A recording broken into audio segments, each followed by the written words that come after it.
All right, let's find out more from an expert in global affairs and find out what is going to happen as a result of this Treasury report. We have Stuart Eizenstat. He's a former government official. Stuart Eizenstat, explain what this means for U.S. trade relations. Is this a good thing?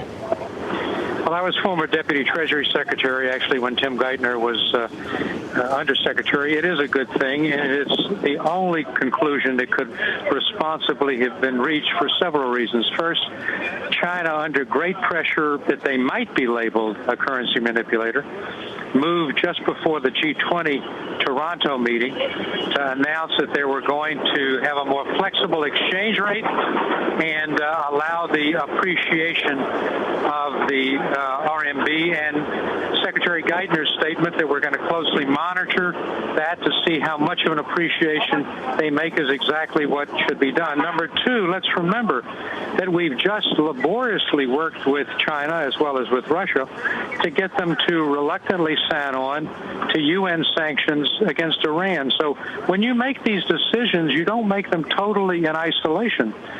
We have to look at the entire relationship, and China is becoming a more responsible partner on issues like Iran, and did take a step in terms of more flexibility. So if they had been rewarded for those two actions on Iran and for announcing flexibility before the G2 with an announcement that, in effect, we were now going to call them a manipulator and sanction them, it would have caused an explosion in relationships, which would have not been in anyone's interest. Stuart Eizenstat, you heard what Peter Cook was saying about how this report could land with a thud on Capitol Hill. What about the political pressure coming from Congress? Well, look, there will be some chest beating from a number of senators and congressmen who have been hawks on this. But indeed, their pressure has helped lead China to make the announcement before the G20 that they were going to be more flexible. So, yes, there will be some the NYU hospital.